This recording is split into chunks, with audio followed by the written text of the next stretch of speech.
All right, well, why don't we go ahead and get started? Is everything ready in the back? Okay. So, good morning and welcome. Today's talk is going to be an introduction to Greenplum. It is the world's first open source and massively parallel data platform. I'm Bradford Boyle, and these slides were developed in conjunction with my colleague, Andreas Scherbaum, who couldn't be here today. So, today we're going to talk about what exactly Greenplum is and who's using it, and some of the use cases for using it and what you can do with it. We're also going to talk a little bit about the history of where it comes from and how it relates to Postgres and its history.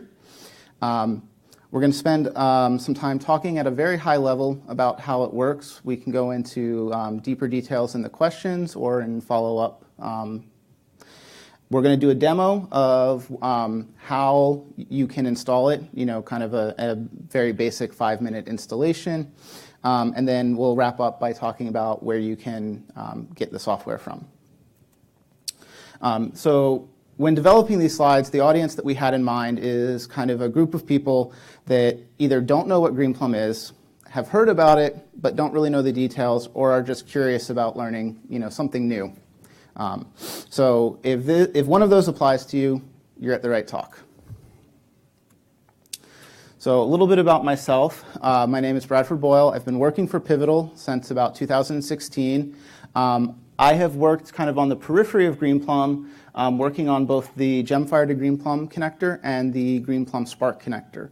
Gemfire is another Pivotal product. It's our in-memory data grid that gets used for caching. And so there's some really neat architectures that you can use with Gemfire and Greenplum and the high-speed connector. So if you're interested in Greenplum, definitely check out Gemfire as well. You can find more information about the stuff that I work on primarily at GitHub. I'm not really into social media. I have a Twitter. If you're interested, if you follow Twitter, you can reach me there, but GitHub is probably the better place. So with that, with the preliminaries done, let's talk about what is Greenplum. As we've kind of talked about in the title, it is a massively parallel processing shared nothing database. So what that means is that we're going to scale out from one system to dozens or possibly even hundreds of servers. So you're not constrained by the size of your single machine. As you need more compute, more storage, you can add more machines and grow your cluster out horizontally. Everything is presented to the user as just one big database. So if you have a JDBC application, for example, that works against Postgres, it's going to work out of the box with Greenplum with 0 to very few modifications needed. And the technical details of how data is stored and distributed amongst the servers that make up the cluster is completely handled by the cluster. So that's completely transparent to client applications, and that's built in, and you don't have to do anything special to break your data up amongst the different servers. So a little bit of history. Most people probably know the story, but we used to be able to kind of just scale up vertically. We got free performance gains every 18 months with Moore's Law. You'd start with a small server. As that became too small, you would just get a bigger box and you would keep going. Unfortunately, we can't really do that too much anymore. Boxes have kind of plateaued in terms of their compute power. So what we're doing now is we're scaling out, not up, right? So as you need more storage, more compute, you just add more machines into the cluster. And what's nice with this is that you can continue to do this and get larger and larger databases to the point where you can handle, petabytes of data. So a brief analogy of how the MPP paradigm works. This is kind of a canonical example that goes around Pivotal. I think every new employee has to see this and has to memorize it so that they can repeat it. So let's imagine that you have a very large collection of business cards. You've got tens of thousands of business cards. All right. So doing inserts of new business cards or finding one particular business card is not too difficult because it's, you store them alphabetically. You have a new one, you scan, you put it in, You find it, you pull it out. Where it will get more complicated is, let's say that you want to go through your business card collection and find everybody who works for a given company, all right? So even if you were scanning at 1,000 cards a minute, it would still take you, tens to hundreds of minutes to go and do that query. So you realize that, hey, I've got a bunch of summer interns working for me this year. So what I'm going to do is I'm going to take my business card collection, I'm going to break it up, I'm going to give it to each intern, and then each intern can do a small bit of work finding the set of business cards in their stack for one company, and then they can give those results back to you. That's the exact same idea with the MPP paradigm. So in Greenplum, the typical deployment consists of a master host and a standby master that is your front end for SQL queries and other client connections. And that is connected via an interconnect, usually 10 or 100 gigs per second interconnect within a data center to a variable number of segment hosts. So these segment servers are responsible for actually doing the query processing and the data storage. And the key part is that these servers have their own storage, their own compute, their own memory, and then finally, you can also have external resources. So you can have unstructured data stored in HDFS. Greenplum is able to connect to that and run queries over that. You can also offload some of your processing into Spark. You can also do transaction data to Gemfire and then batch load that back into Greenplum for analytic purposes.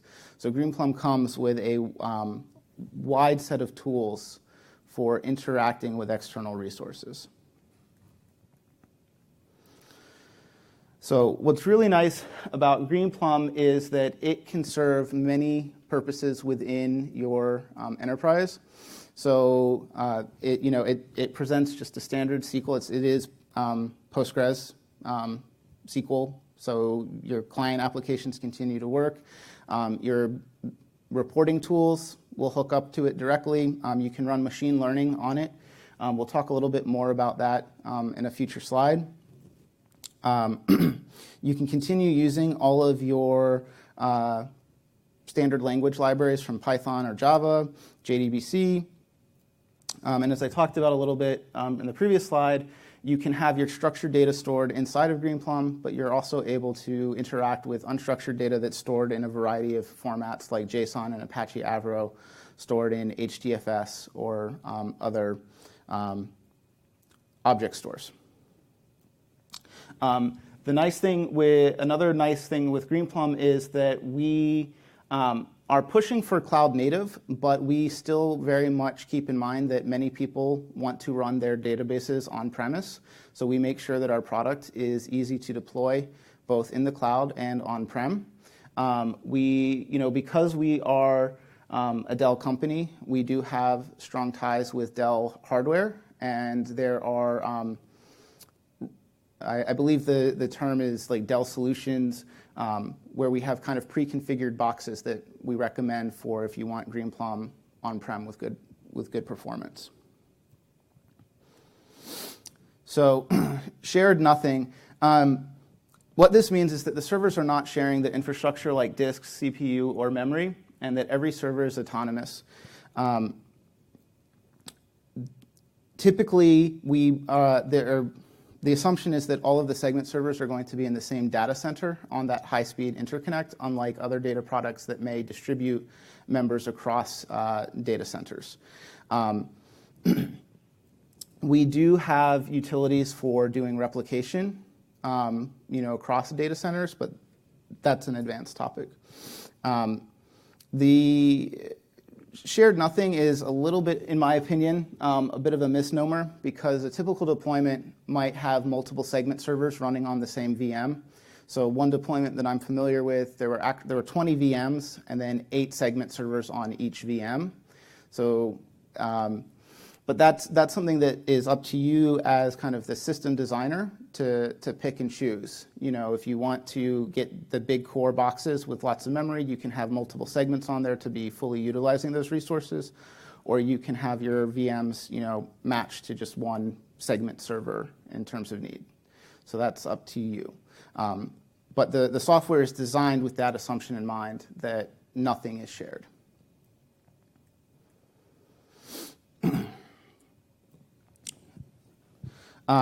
So just kind of digging into that a little bit more, each segment is completely unaware of the other segments. The communication is just between the master and those segments.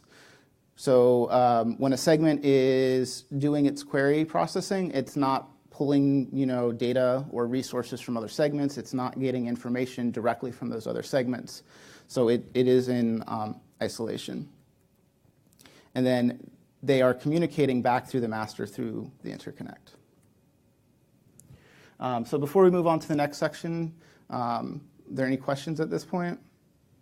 Is data stored redundantly across the segments, or is it just stored in one place, one segment at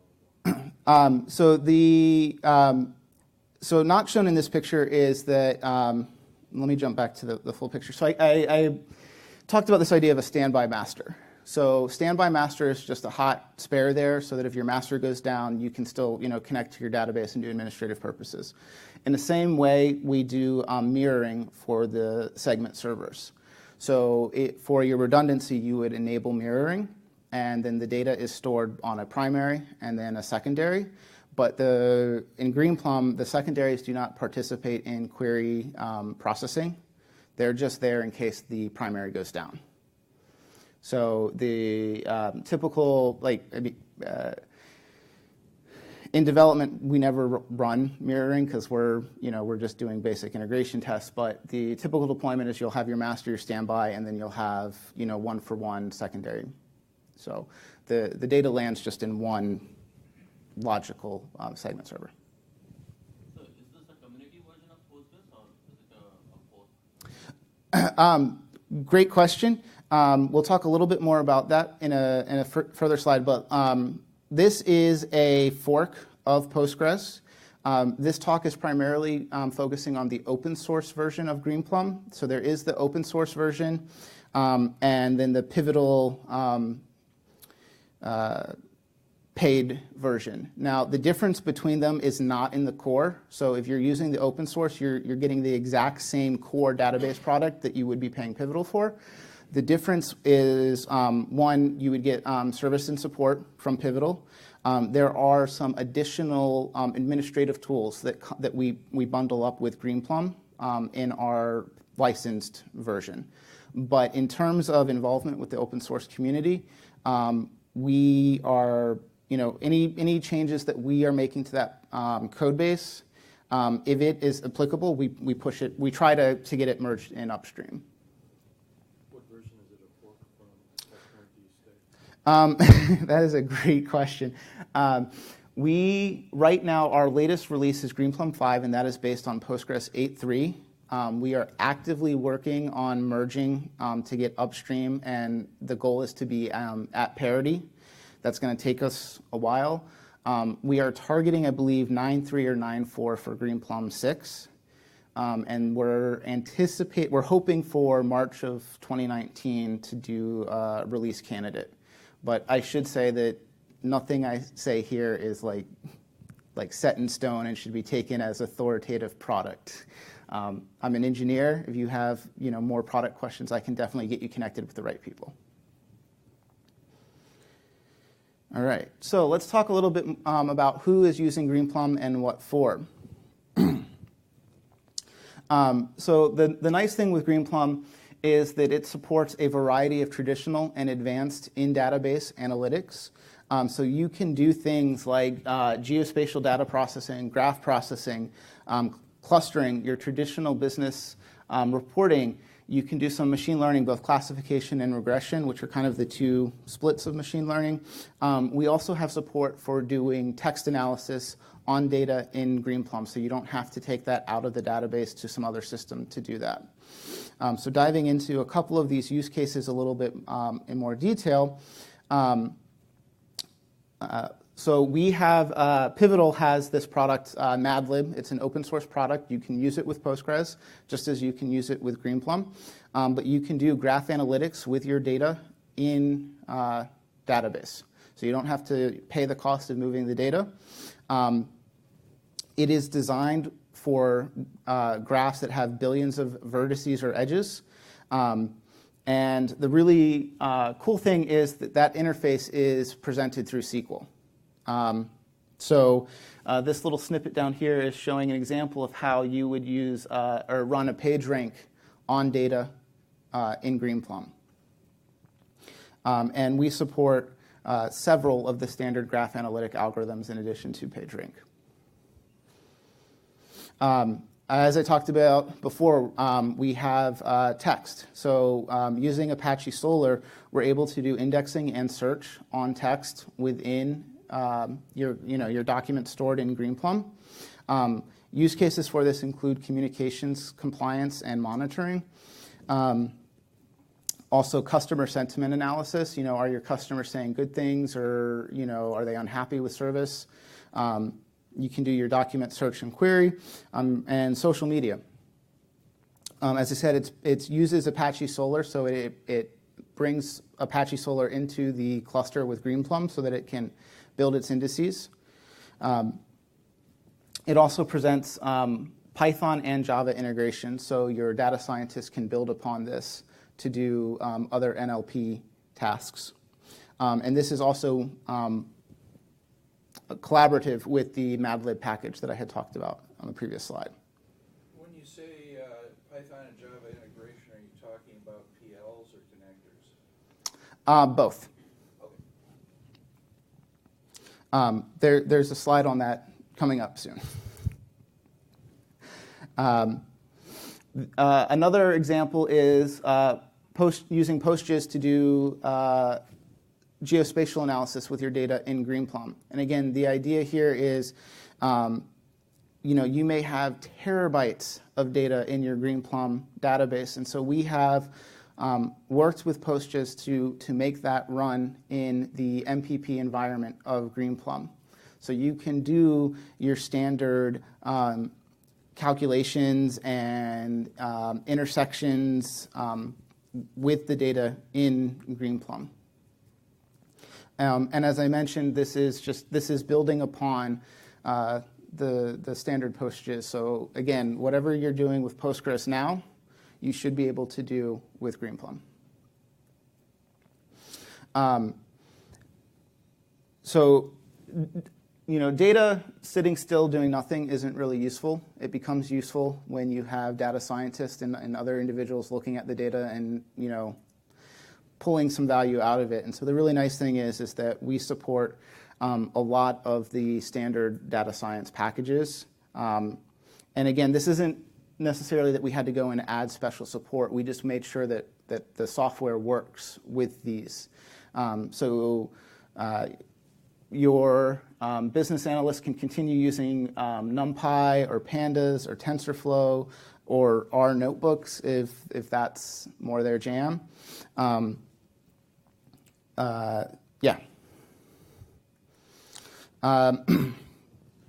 The other hot topic that kind of has been coming up a lot lately is using Spark with Greenplum. So one of the,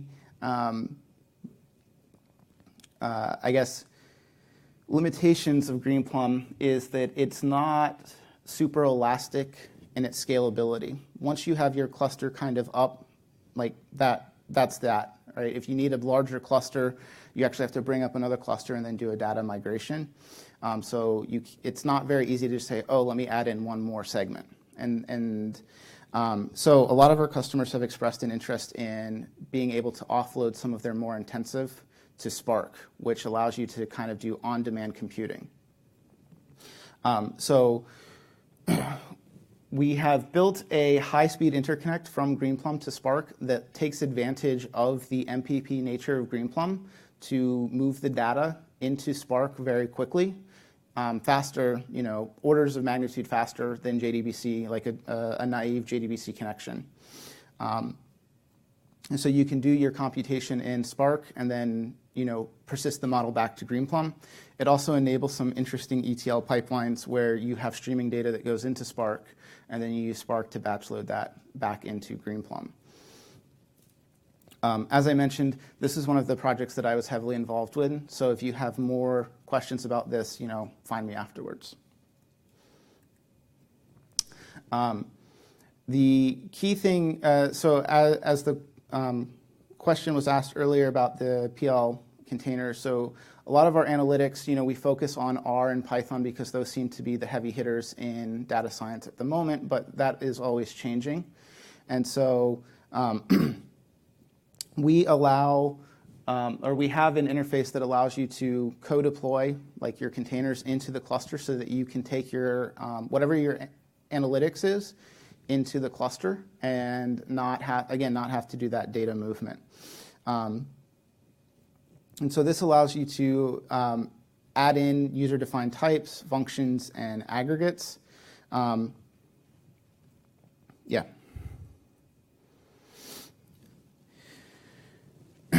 And so, yeah, the way this works is deploying your customized R or Python developer environments into the cluster and execute the functions in isolation from the cluster. So the developer or the business analyst's code is not in danger of taking down the cluster.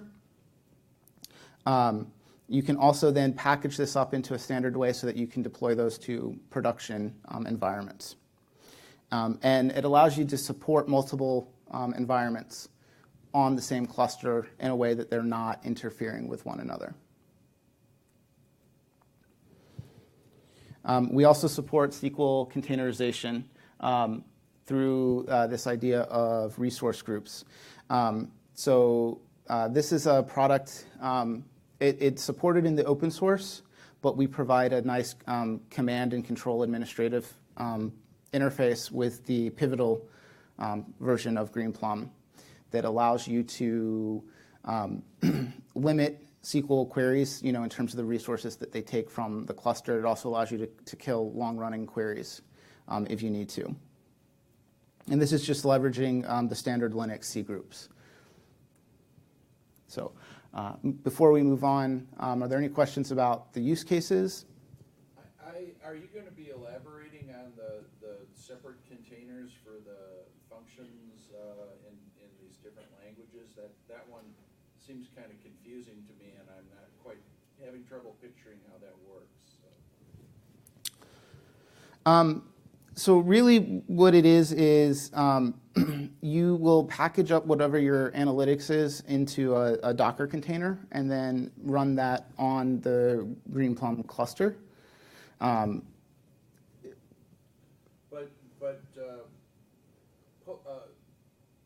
Greenplum is using these Postgres databases. They make a function call to a function in one of these languages, right? Am I understanding right, or are these connectors that are calling into the database? I'm having trouble picturing how these can be isolated if the database is calling out to them as functions. That's a great question that I don't know the answer to off the top of my head. Let me follow up offline with you. Okay. So where does Greenplum come from? So Greenplum is, as I mentioned earlier, it's based on Postgres. So the history of Greenplum really is, starts with the history of Postgres, which you may or may not know this already. I did not know all of this when I started working on the presentation, so I found this pretty cool. Postgres began in 1985 at Berkeley University. Before the first website, right? 5 years before the first website, which was done in 1990, before we even had the first internet browsers. And then we fast forward to 2018, and Postgres version 11 is targeted for this year. So Greenplum began in 2003, and I am realizing that my slide is blocking part of that. But it began in 2003 in Los Angeles when Metapa acquires, I have no idea how to pronounce it, Didra, and founds Greenplum, which is the same year that MySpace was started, which for someone who grew up with MySpace, that's kind of a cool coincidence. Greenplum released BizGres in 2005, the same year that YouTube launched. In 2010, it was acquired by EMC. And then the kind of modern Greenplum, in 2015, we had the open sourcing of Greenplum. So Greenplum's been open source for just over 3 years now.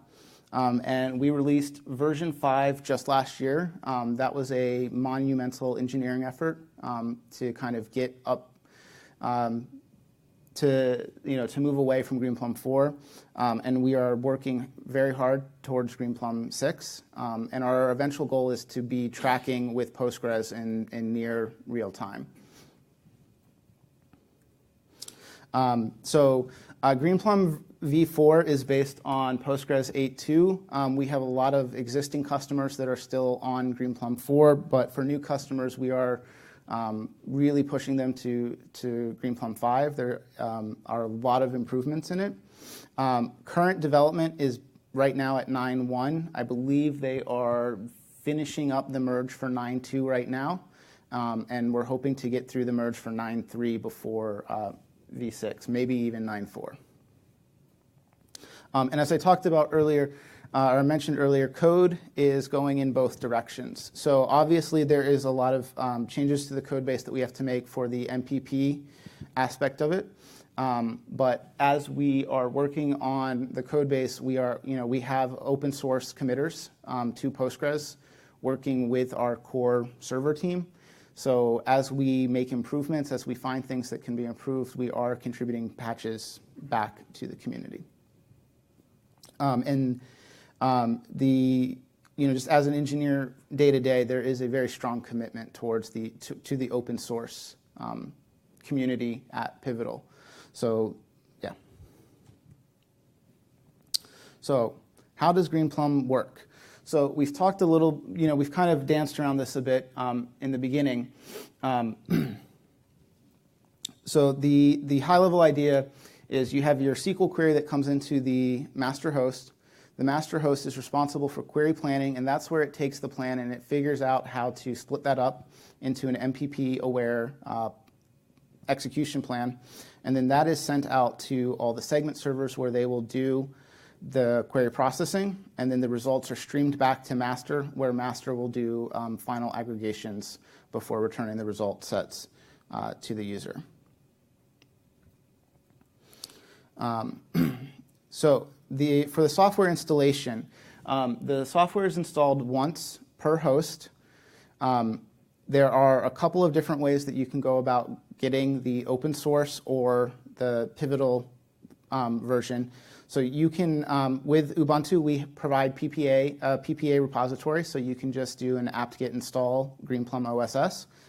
You can also download and build from source, or if you are a licensed user, you can download from Pivotal Network and do the installation with that installer.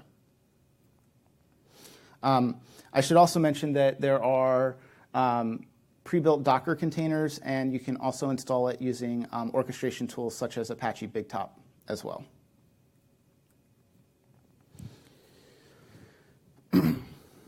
So when you install Greenplum on a server, the data directories are separate Postgres-like installations. And every master and segment server is hosted in its own directory, and these can reside on different file systems. So looking at a very simple single node deployment of Greenplum consisting of just a single master and 2 segments, if we look inside its data directory, we see that we have a directory for the master segment and then for the 2 data segments. And then within those, they have the standard Postgres deployment. So this is what the master directory inside of that data directory looks like. Right. So as I have said, Greenplum is based on Postgres, so we use the standard 5432 JDBC or TCP interface. JDBC works out of the box. if you have pSQL installed on your local laptop, you can point that at the Greenplum database, and that will work. And it is the exact same interface that you're used to from Postgres. Okay, so I'm going to try to do a quick demo. Hopefully the demo gods are smiling on me this morning. Before I launch into that, are there any questions? Okay.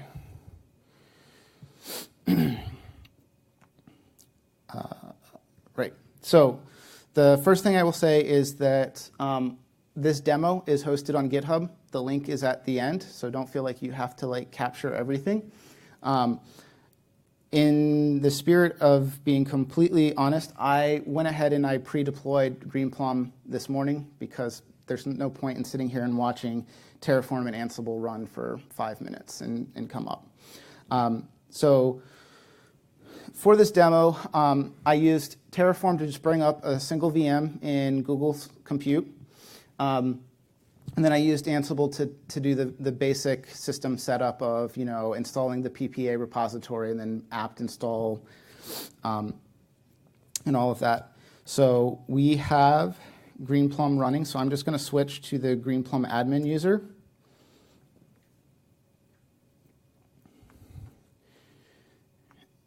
And so with every Greenplum installation, we have we include a bash script that brings all of the Greenplum utilities into the current environment, sets up your path.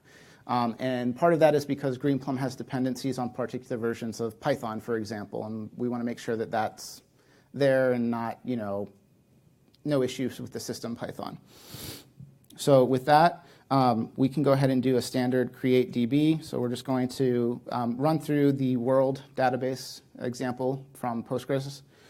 So I'm just going to create the world database. And then once that's created, I can go ahead and connect into that.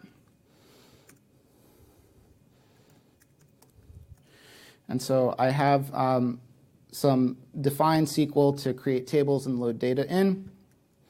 So we run that. And that's gone through and that's created tables and external tables, which we'll talk about in just a minute. And so now we can do, just standard SQL queries. So let's look at doing just a select count from the city table. Wow, okay, great. Greenplum can do basic SQL. That's awesome. All right. What might be a little bit more interesting is if we actually look at explaining the plan for that. So a couple of things to take note of is with Greenplum being based on Postgres, we can use Postgres Planner for doing our query planning. But we also have our own version of a query optimizer that I believe externally we're calling PQO now. Internally it's known as Orca. Most of the time Orca is going to produce a better plan than Planner. There are a few instances where Orca gets caught in a really bad edge case and we end up falling back to Planner. The next thing is to take note of is this gather motion. And so what that's doing is everything below that gather motion is what's being sent out to the different segment servers, and that's what they're executing. And then that gather motion is bringing the data back from the segments and streaming that result set to master so that master can do this, final aggregate, for example.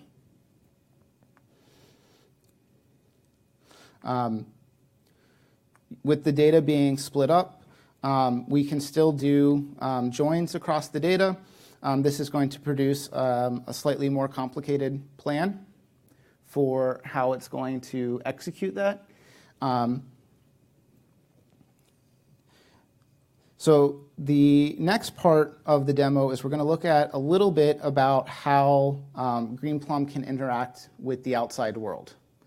So the first thing I'm going to do is I'm just going to do a standard copy. So I'm just going to dump the city table out to a CSV file. No big surprises there.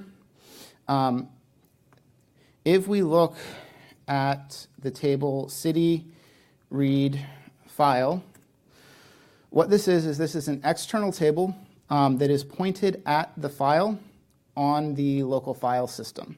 So Greenplum is able to actually load stream data in from that CSV as though it were a local table and run queries on that, even though the data is just in that CSV file.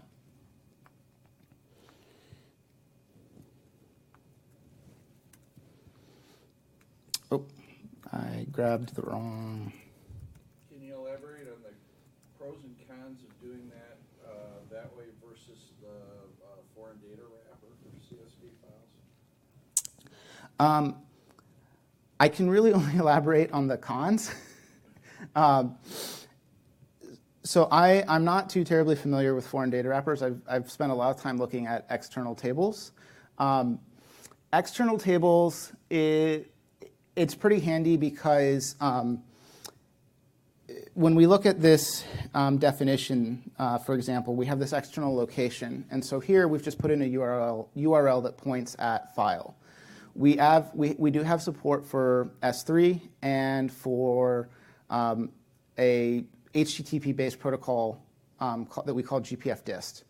And so what's really nice is that this is the mechanism that has enabled us to develop our high-speed interconnects for Spark and Gemfire. I think it's also how we're doing some integration with Kafka.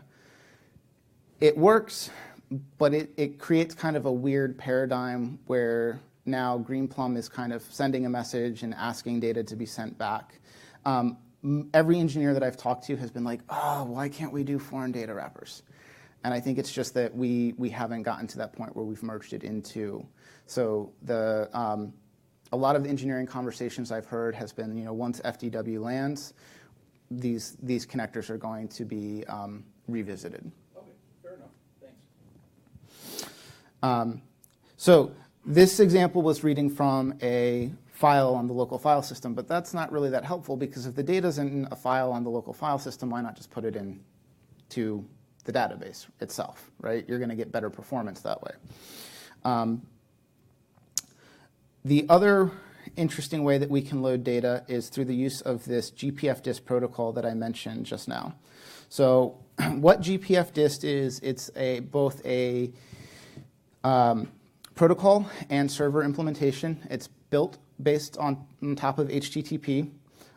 In this demo, I'm just running GPF-dist locally on the same machine, but there's no requirement that this be running on the same machine. In fact, most people don't. You can set these up on ETL hosts. And then what will happen is when we do a query against that external table, and let's actually look at the definition real quick. City read GPF-dist. Again, it's an external table. It has more or less the same definition as reading from the file, with the notable difference that we're pointing it to a URL, a different URL that is GPF-dist. And you can put in as many occurrences as you want. So you could have 10, 20, 30 GPF-dist instances running on your ETL host and then have the one table pointed at them. So then we can go ahead and query from that. And unsurprisingly, we are getting the same result. And so what is happening here is that Greenplum, because it's GPF-dist, is sending an HTTP GET request to that server. The server is looking at headers in that to figure out which portion of the file needs to be sent, and then it's sending that data back into Greenplum. Typical use cases for this are parallel data loading into Greenplum. So even though this looks and acts like a normal table, every query against that is going to result in sending the data back over the wire into Greenplum.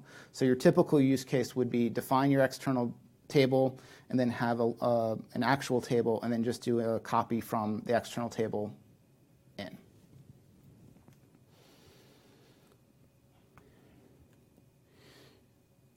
So that's kind of it for the demo.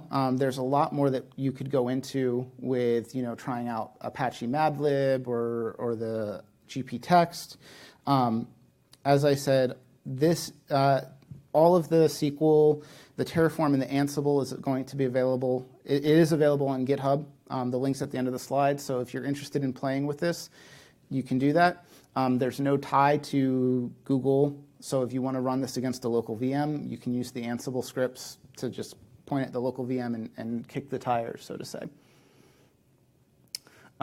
Right, so we went through the simple world database, and we did some data imports. Here's the link to where you can find the README and the Ansible and the Terraform for bringing this all up. So where can you get Greenplum? So you can get it from greenplum.org. You can get it from GitHub. You can go and clone Greenplum, and you can build from source, and you can participate in development that way. You can download it from Pivotal, which will include support and services. Apache BigTop, Docker, Cloud Foundry. We do have marketplace offerings on Amazon and Microsoft Azure, which makes it really straightforward to get up and running with an actual production Greenplum cluster in just a few clicks. This has been worked on and developed by Pivotal field engineers who have been out at customer sites and have know like what settings need to be tuned to get you good performance out of the box. I believe we also have one coming for Google Cloud. It's in the final stages of being approved. As I said, the source code is on GitHub. You can participate in collaboration by opening PRs. You can join the mailing list, both the user and dev mailing lists, to participate. We have a community Slack channel that we are trying very, very hard to keep all of our relevant conversations there, and we do a pretty good job. Most of the development discussions happen on that open Slack channel as opposed to like an internal closed one. You can also find news at Twitter. So with that, I will finish the formal part of the presentation and take any remaining questions. You said you're up to merging in from the community code base up to 9.1, and as the author of a feature in 9.1 that I think would be hard to split across multiple databases, I'm curious whether you support the serializable mode that was introduced in 9.1, and if not, what other features might not be fully implemented in Greenplum versus the community? That's a great question. I don't know the answer to that. I haven't worked on like the core portion. My colleague Melanie, I believe, is still here at the conference, and she is actively involved. So I will try to find her and connect you with her. Sure. Thanks. Yeah. Any other questions? Okay. Thank you all very much. Enjoy the rest of the conference.